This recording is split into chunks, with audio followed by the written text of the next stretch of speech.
Good morning అండి. ఈరోజు మనం మాట్లాడుకునేది గాలి జనార్దన్ రెడ్డి గారు. అనంతపురం జిల్లా ఓబుళాపురంలో లీజ్ తీసుకున్న కన్నా ఎక్కువ ఏరియాలో మైనింగ్ చేసినట్టు సిబిఐ నిర్ధారించింది. దాని మీద గాలి జనార్దన్ రెడ్డి గారికి 7 సంవత్సరాలు జైలు శిక్ష పడింది. అలాగే శ్రీనివాసరెడ్డి గారికి, అలాగే అప్పుడు ఏడి రాజగోపాల్ గారికి, అలాగే ఆలీ గారికి శిక్షలు పడ్డాయి. అలాగే గాలి జనార్దన్ రెడ్డి గారు గంగావతి ఎమ్మెల్యే కూడా రిజర్వ్ చేయారు కర్ణాటకలో. అక్కడ కూడా బై ఎలక్షన్ జరుగుతుంది. అలాగే ఈ కేసులో ముఖ్య వ్యక్తి ఐఏఎస్ అధికారి శ్రీలక్ష్మి గారు. ఆమె ప్రస్తుతానికి అయితే ఈ కేసును తప్పుకుంది. ఆమెకి 2019లో కూడా పోస్టింగ్ ఇచ్చారు.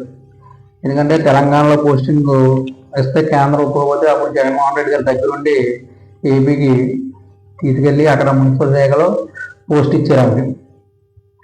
అలాగే మున్సిపల్ శాఖలో చాలా అమరావతి ల్యాండ్ విషయాల్లో వీటిల్లోనూ వాటిల్లోనూ చేశారన్న ఫ్రాడ్ చేయారన్న ఆరోపణలు ఉన్నాయి.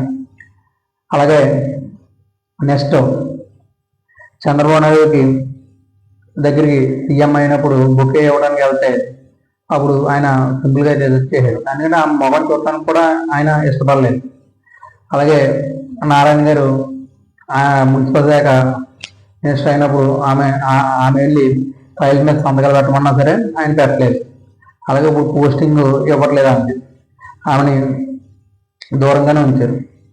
ఎందుకంటే ఆమె రాజశేఖర రెడ్డి గారు సీఎం అయిన తర్వాత ఓబుళాపురం గనుల విషయంలో రాజు అయినట్టు జగన్మోహన్ రెడ్డి గారితో పాటు ఆమె కూడా జైలు శిక్ష అనుభవించారు. అలాగే ఆయనతో పాటు జైలు శిక్ష అనుభవించారు. తర్వాత బయటకు వచ్చారు. తర్వాత జగన్మోహన్ రెడ్డి గారు ప్రభుత్వంలో మున్సిపల్ శాఖలో జాబ్ చేశారు. అలాగే ఇప్పుడు మళ్ళీ ఆ కేసు హైకోర్టు రీఓపెన్ చేస్తుంది. అలాగే ఆమెకి మరి శిక్ష పడద్దా లేదా అంటే ఈ కేసులో కాదు, 2019 నుంచి 24 వరకు ఆమె మున్సిపల్ శాఖలో ఉన్నారు కాబట్టి ముఖ్య కార్యదర్శి కన్నా ఆమె మీద మరి కేసులు ఉంటాయి అంటున్నారు. చూద్దాం. ఆమె 22 ఏళ్లకే ఐఏఎస్ అధికారి. అలాగే ఆమె మంచి ఇలాంటి ఆరోపణలు ఏమీ లేకపోతే సెంట్రల్ గవర్నమెంట్ ప్రిన్సిపల్ సెక్రటరీగా అయ్యే అవకాశం ఉన్న వ్యక్తి ఆమె. ఇలాంటి ఆరోపణలు రావడం వలన ఆమె కెరీర్ మొత్తం నాశనం అయిపోయింది. అలాగే దీంట్లో నిర్దోషులుగా బయటకు వచ్చిన సబితా ఇంద్రారెడ్డి గారు, అలాగే కృపావర్మ ఎవరో ఆయన, వీళ్ళిద్దరూ కూడా నిర్దోషులుగా బయటకు వచ్చారు.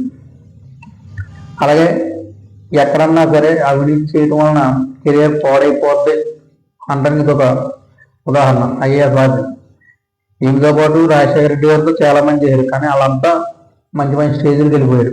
కానీ మాత్రం కెరీర్ నాశనం చేసుకున్నారు.